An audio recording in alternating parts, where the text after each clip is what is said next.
Hello friends, educator booster के इस YouTube platform पे आप लोगों का फिर से स्वागत है। हम लोग अपने इस ज्योग्राफी के एमसीक्यू सीरीज को फिर से आगे बढ़ाएंगे। आज हम बहुत ही महत्वपूर्ण प्रश्नों का एक पूरे समूह को लेकर के आपके सामने उपस्थित हुए हैं।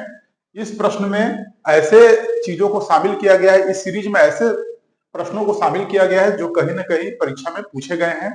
ठीक है, और अफ्रीका महाद्वीप के जितने भी पॉसिबल अच्छे प्रश्न हैं उन सभी को हम लोगों ने एक जगह कलेक्ट करने का कोशिश किया है। विभिन्न एग्जामों के कि क्वेश्चन पेपर से इसको एक जगह लिया गया है। ठीक है, कुछ प्रश्न ऐसे हैं जिसे मैंने थोड़ा सा घुमाया भी है और थोड़ा नया तरीका से प्रस्तुत करने का कोशिश किया है, जैसे कि आजकल एग्जाम में आ रहे हैं। तो इन सभी प्रश्नों को बहुत अच्छे से आप लोगों को रिस्पॉन्ड करना है और साथ ही साथ आपको अपनी कॉपी पे इसको नोटबुक पे नोट करते चलना है, क्योंकि ये जो प्रश्न है ये कहीं ना कहीं आपको फिर से मिलेंगे। तो आइए इस सीरीज को हम स्टार्ट करें और अति महत्वपूर्ण प्रश्न जो परीक्षाओं में आने वाले प्रश्न होंगे उन्हें हम करते हैं। ठीक है, तो ध्यान दीजिएगा, बार बार वीडियो को देखिएगा और साथ ही साथ अपने नोटबुक में इसे नोट करते चलना है। जैसे कि ब्लैक बोर्ड पे आपको पहला ही प्रश्न दिखाई दे रहा होगा कि अफ्रीका महाद्वीप की में कुल कितने देश हैं या देशों की कुल संख्या कितनी है। तो इसमें प्रश्न क्या है, कुल देशों की संख्या क्या है, यही है प्रश्न। तो देखिए आपके विकल्प क्या है, ऑप्शन क्या है, ए 51, बी 52, सी 54 या डी 58। ठीक, तो अफ्रीका महाद्वीप में कुल देशों की संख्या कितनी है, ऑप्शन सी 54 मतलब 54। तो अफ्रीका महाद्वीप में 54 देश हैं कुल टोटल। अफ्रीका महाद्वीप में देशों की संख्या बहुत है। ठीक है, यह एक अंध महाद्वीप है। ठीक है, जिसे सबसे अधिक बाद में खोजा गया। साथ ही साथ यह महाद्वीप क्या है, मूल रूप से अफ्रीका एक पठार है। ठीक है, और अफ्रीका जो है वो खनिजों का एक घर है, अजायब घर है, जहां पे विभिन्न प्रकार के खनिजों की बहुलता है। ठीक है, तो इस रूप में अफ्रीका क्या है, एक महत्वपूर्ण महाद्वीप है जिसमें 54 देश हैं। ठीक, कई बार यह प्रश्न ऐसे भी आता है कि निम्नलिखित कौन से महाद्वीप में देशों की संख्या अधिक है, ऐसे भी सवाल आ जाता है, तो आपको अफ्रीका में टिक कर देना है। ठीक है, आगे आते हैं हम लोग। जनसंख्या के दृष्टि से अफ्रीका का सबसे बड़ा देश कौन सा है। देखिए जनसंख्या के दृष्टिकोण से पूछ रहा है, आपको ये बात ध्यान रखना है। क्षेत्रफल के दृष्टिकोण से भी एक बड़ा देश होता है और एक जनसंख्या के दृष्टिकोण से भी बड़ा देश होता है। तो यहाँ हमको जनसंख्या के रूप में देखना है। ऑप्शन है ए नाइजीरिया, बी है अल्जीरिया, सी है मिस्र और डी है सूडान। तो देखिए इस प्रश्न का सही जवाब क्या होगा, तो इस प्रश्न का सही जवाब होगा option A, right. Option A क्या होगा यहाँ, बिल्कुल राइट आंसर होगा। मतलब कि नाइजीरिया जनसंख्या की दृष्टि से अफ्रीका का सबसे बड़ा देश है। लेकिन उसके बाद आप ऑप्शन बी को देखिए, अल्जीरिया है जो कि क्षेत्रफल के दृष्टिकोण से अफ्रीका का सबसे बड़ा देश है। आगे बढ़े हम लोग, इसे नोट कर लीजिएगा, दोनों ही उत्तर इसी प्रश्न में छुपे हुए हैं। क्वेश्चन नंबर 3 देखिए, अफ्रीकी संघ का मुख्यालय कहाँ स्थित है। तो अफ्रीकी संघ क्या है, तो जितने भी अफ्रीका के महत्वपूर्ण देश हैं उन सबका एक संघ है। ठीक है, तो उसका मुख्यालय कहाँ बना हुआ है, तो प्रिटोरिया में है कि काहिरा में है या हरारे में है या अदिश अबाबा में है। तो फ्रेंड्स अफ्रीकी संघ का मुख्यालय जो है वह कहाँ है, वह है अदिश अबाबा में। अदिश अबाबा कहाँ स्थित है, तो इथोपिया में। ठीक है, इथोपिया में स्थित है अदिश अबाबा, वहां की राजधानी है ये। तो इस तरह से देखेंगे तो इसका उत्तर डी बिल्कुल राइट होगा। तो इस तरीके से हम लोगों ने इन प्रश्नों को देखा है। ठीक, ओके फ्रेंड, तो नेक्स्ट क्वेश्चन पे चलते हैं। तो क्वेश्चन नंबर 4 क्या कह रहा है, तो क्वेश्चन नंबर 4 ये कहता है कि अफ्रीका की सबसे गहरी झील कौन सी है। तो अफ्रीका की सबसे गहरी झील के विषय में आपसे प्रश्न पूछा जा रहा है। आपके ऑप्शन क्या है, ए विक्टोरिया, बी तंगानिका, सी मलावी या डी बैकाल। तो देखिए अफ्रीका की जो सबसे गहरी झील है वह कौन सी है, तंगानिका। ठीक है, अफ्रीका की सबसे गहरी झील कौन है, तंगानिका झील है। तो ये मोस्ट इंपॉर्टेंट क्वेश्चन है। ठीक है, विक्टोरिया झील जो है कहा जाता है। आप लोगों ने पढ़ा होगा कि अफ्रीका की सबसे बड़ी झील है, लेकिन सतहीय क्षेत्रफल के हिसाब से, मतलब सतह का क्षेत्रफल इसका अधिक है। इस रूप में अफ्रीका की सबसे बड़ी झील है विक्टोरिया झील। लेकिन अगर गहरी झील की बात हो रही है कि किस झील की गहराई सबसे अधिक है, तो वह कौन सा हो जाएगा? टंगानिका झील। तो इस रूप में आपका प्रश्न का उत्तर क्या होगा? Tanganyika, option B. वहीं ऑप्शन डी को जरा ध्यान से देखिए, लिखा हुआ बैकाल झील। तो बैकाल झील क्या है? विश्व की सबसे अधिक गहरी झील है, राइट। विश्व की सबसे अधिक गहरी झील बैकाल झील है, जो कहां स्थित है? रूस में। आप इस बात को थोड़ा ध्यान रखिएगा। दोनों ही प्रश्न अपने आप में बहुत लाजवाब हैं और आए हुए सवाल हैं, ठीक है। नेक्स्ट क्वेश्चन, क्वेश्चन नंबर 5 को देखेंगे हम लोग। निम्न में से गलत जोड़ी कौन सी है? मतलब ये महत्वपूर्ण शहर हैं और ये देश हैं, मतलब किस देश में कौन सा शहर है, तो उसमें से एक आपको गलत दिया गया है, वह कौन सा है? ए नंबर का जो दिया हुआ है ये लीबिया है। ए नंबर दिया है कैसा ब्लांका, ठीक है। कैसा ब्लांका मोरक्को में है, ये है या नहीं? फिर कानो लीबिया में है, क्या है या नहीं? ऑप्शन डी किंगाली रवांडा में है, ये है या नहीं? मोम्बासा केनिया में है या नहीं है? यही है आपका प्रश्न, और आपको बताना है कि कौन सा जोड़ी इसमें बेमेल है, गलत है। तो पहला है कैसा ब्लांका मोरक्को में, एकदम सही है, बिल्कुल राइट है, ये उत्तर एकदम सही है। दो ही शहर मोरक्को में बहुत इंपॉर्टेंट है, एक है कौन सा? कैसा ब्लांका, जो कि उसका इंडस्ट्रियल शहर है, केमिकल शहर है। यहाँ पर कई तरह के तेल शोधन कारखाने वगैरह भी हैं, और यहाँ रबात जो मोरक्को का राजधानी है, तो इस बात को ध्यान रखना है। फिर लीबिया, कानो और लीबिया दिया है। फिर किंगाली रवांडा में बिल्कुल है, ये आपका एकदम राइट है, ठीक है। मोम्बासा केनिया में है, ठीक है। अब देखिए कानो जो है ये कहाँ है? ये नाइजीरिया में है। नाइजीरिया का एक बहुत इंपॉर्टेंट शहर है कानो, लीबिया में नहीं है, तो इसलिए यही उत्तर आपका गलत होगा, और यही उत्तर आपका सही भी हो जाएगा इस प्रश्न के लिए, क्योंकि गलत जोड़ी आपको चुनना था। तो ये प्रश्न का उत्तर इंपॉर्टेंट है। देखिए इन सभी जगहों को मैंने जो चुना है ना, ये सब जगह को मैंने बड़ा सावधानी से चुना है, ये सब आए हुए सवाल हैं। तो एक ही जगह सही जोड़ी में आप लोगों को मैंने दिखा दिया है, ठीक। तो इन शहरों को आप लोग अच्छे से याद कर लीजिए कि कौन किस जगह पर स्थित है। फिर आइए क्वेश्चन नंबर 6 पे आइए। कहता है बेंगाजी नामक महत्वपूर्ण शहर अफ्रीका के किस देश में स्थित है? बेंगाजी के बारे में पूछ रहा है। तो बेंगाजी जो शहर है ये कहाँ है? लीबिया में। कहाँ है? लीबिया में स्थित है Benghazi.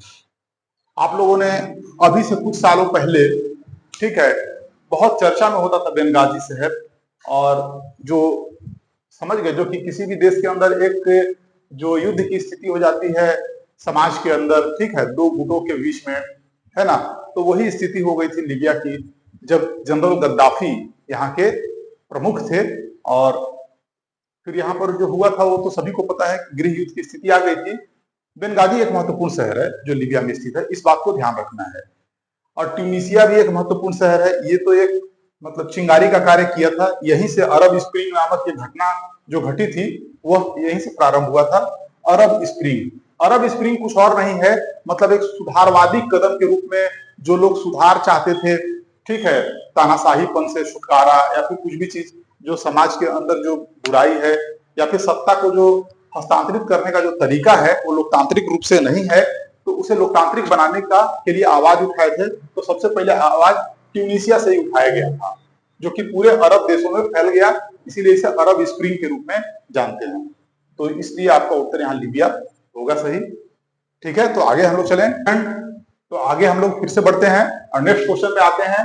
Question number 7 number question कहता है कि नील नदी की लंबाई कितनी है? देखिए वनडे एग्जाम में ऐसे अच्छे फैक्ट आते हैं, ठीक है, जैसे कि मान लीजिए कि किसी भी विश्व के सबसे अधिक लंबे, अधिक गहरे, इस तरह के जो सबसे इंपॉर्टेंट और जो सबसे पहले नंबर पे जो शहर मतलब कि होते हैं नदी वगैरह, तो उनकी लंबाई भी आराम से पूछा जाता है। इस पर कोई आपत्ति की बात नहीं है कि नहीं आता है, बिल्कुल आता ही है। तो नील नदी संसार की सबसे लंबी नदी है, तो उसकी लंबाई पूछा गया है और आगे आने वाले परीक्षाओं में भी ये आएगा। तो कितनी लंबाई है? तो ऑप्शन ए है 6800 किलोमीटर, ऑप्शन बी है 6853 किलोमीटर है, कि सी नंबर 6500 किलोमीटर है, कि डी नंबर 6550 किलोमीटर है। तो इस प्रश्न को अगर आप देखेंगे तो इसका सही जवाब है option number B. Option number B right है। 6853 किलोमीटर लंबी है नील नदी। आप इसे नोट कर लीजिए, ठीक है, एकदम नोट करिए। ये क्वेश्चन निश्चित रूप से कहीं ना कहीं पूछा जाएगा। इसको ब्यूटीफुल फैक्ट कहते हैं। क्वेश्चन नंबर 8, नील नदी का मुहाना स्थित है।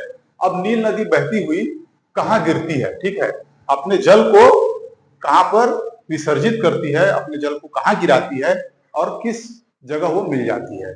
तो ऑप्शन ए कहता है भूमध्य सागर, ऑप्शन बी कहता है प्रशांत महासागर, या ऑप्शन सी कहता है अंटार्कटिक महासागर, या ऑप्शन डी हिंद महासागर। तो देखिए ये प्रश्न तो काफी आसान हो गया है ऑप्शन के लिहाज से, ठीक है। तो आपको पता ही हो गया होगा कि ऑप्शन ए जो है वो बिल्कुल राइट है, मतलब भूमध्य महासागर है। भूमध्य सागर कहते हैं, महासागर लिखा गया है, कोई बात नहीं है। तो भूमध्य महासागर या भूमध्य सागर में आकर के ये गिर जाती है। दक्षिण से उत्तर की ओर प्रवाहित होने वाली महत्वपूर्ण नदी है, ठीक है। लंबाई 6853 किलोमीटर है। यह नदी विक्टोरिया झील के पास से निकलती है। आप नोट करते जाइए, इन सभी चीजों को नोट कीजिए कि ये विक्टोरिया झील जो कि 0 डिग्री इक्वेटर के पास स्थित है, यहाँ पर एक झील स्थित है, राइट, विक्टोरिया झील। यहाँ से एक नदी निकलती है इस तरीके से, है ना। ऐसे जब आप बहुत डेप्थ में पढ़ेंगे तो लिखा हुआ मिलेगा कि कागेर नदी एक नदी है जिसका नाम है कागेर नदी। कागेर नदी बहती हुई आती है जब, ठीक है, और आकर के इस विक्टोरिया झील में गिरती है और आगे बढ़ती हुई जब निकलती है, तो जैसे ही ये नदी आगे बढ़ती है ना, तो इसी नदी के को ही आगे नाम दे दिया गया है, नाम है नील, ठीक है। उसी को आगे क्या नाम दिया गया है? नील। तो इस बात को बहुत ध्यान से समझना है कि मूल रूप से जो बात यहाँ पर कहा जा रहा है वो ये कहा जा रहा है कि जो नदी यहाँ आपको दिख रहा है, यहाँ पर विक्टोरिया झील, यहाँ पर एक नदी आकर गिर रही है, उस नदी का क्या नाम है? कागेर नदी। बहुत इंपॉर्टेंट है। देखिए सवाल तो इस तरह के ही महत्वपूर्ण आते हैं, जब आएंगे तो ये नया सवाल होगा। तो कागेर नदी जब आगे बढ़ती है, अब विक्टोरिया झील में गिरती है, तो और उसके बाद जब बाहर आती है तो इसी का नाम हो जाता है नील नदी। इसको क्या कहते हैं? व्हाइट नील। इसे कहते हैं व्हाइट नील, व्हाइट नील। और व्हाइट नील नदी आगे की ओर बहती है। और इथोपिया के पठार के पास से, टाना झील के पास से एक नदी निकल के आती है, ब्लू नील। और जब ये सब दोनों मिलके आगे बहते हैं तो इसे ही नील नदी कहते हैं। और इसका मुहाना कहाँ पर है? तो ये भूमध्य सागर का क्षेत्र है, मेडिटेरियन सी है, तो मेडिटेरियन सी में गिर जाती है। तो कुछ इस तरह की चीजों को आपको ध्यान रखना है, बना लीजिएगा, ठीक है। क्वेश्चन नंबर 9 नंबर पे आइए। नील नदी का जल निकासी लगभग 11 देशों से गुजरती है। निम्न में से कौन सा ऐसा देश है जहां से नील नदी का बेसिन संबंधित नहीं है? इसका एकदम सीधा सा मतलब ये होता है, समझ लीजिए, बेसिन का सीधा सा मतलब ये होता है कि नदी जब अपने मार्ग में चलती है तो विभिन्न प्रकार के विभिन्न देशों से, ठीक है, जो जल निकलता है या छोटी बड़ी नदियां जो निकलती हैं वह एक बड़ी नदी में मिल जाती है, ठीक है, और वह नदी सभी के जल को एक साथ ले जाती है, तो उसे ही कहते हैं बेसिन, ठीक। तो नील नदी पूरे अफ्रीका की सबसे बड़ी नदी है। तो जहां से गुजरती है वहां के देशों का, ठीक है, जल नदी के माध्यम से, झील के माध्यम से, चाहे किसी भी माध्यम से हो, वह अपने में समाहित करती हुई आगे बढ़ जाती है। तो कह रहा है कि 11 देशों से गुजरती है यह नदी, मतलब 11 देशों के देश जो है नील नदी के बेसिन में से संबंधित हैं, जुड़े हुए हैं। तो कौन सा ऐसा देश है जो नहीं जुड़ा हुआ है? यही प्रश्न है, आपको यही उत्तर आपको बताना है यहाँ पर। तो आपका उत्तर क्या है? प्रश्न क्या है? ए में दक्षिण अफ्रीका, बी में सूडान, सी में केनिया, या डी में तंजानिया।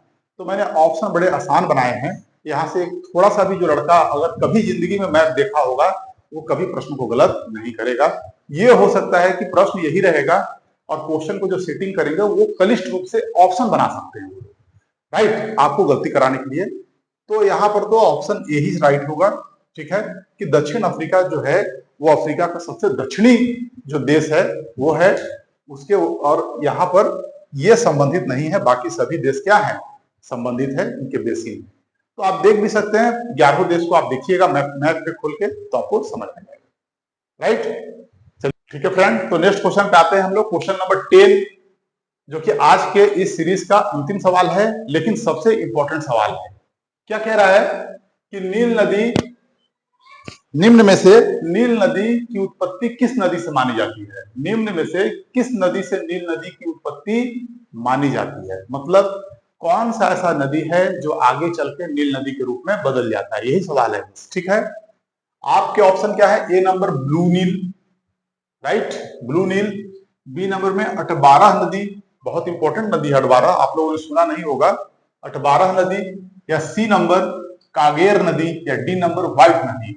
पिछले ही सवाल में मैंने कागेर नदी का बात किया है, तो याद रखिएगा कि कागेर नदी ही वह नदी है जो कि टंगानिका मलावी झील के आसपास से निकलती हुई जा करके सीधे गिर जाती है विक्टोरिया झील में, और आगे जब बढ़ती है तो उस वहीं से नील नदी की उत्पत्ति मानी जाती है। तो नील नदी की उत्पत्ति कई महत्वपूर्ण भूगोलवेत्ता या अफ्रीका महाद्वीप के अध्ययनकर्ता जो हैं वो लिखते हैं कि नील नदी का लंबाई जो है वो कहां से है, कागेर नदी से वो मानते हैं नील नदी का, ठीक है, विक्टोरिया न मान के कागेर नदी से मानते हैं।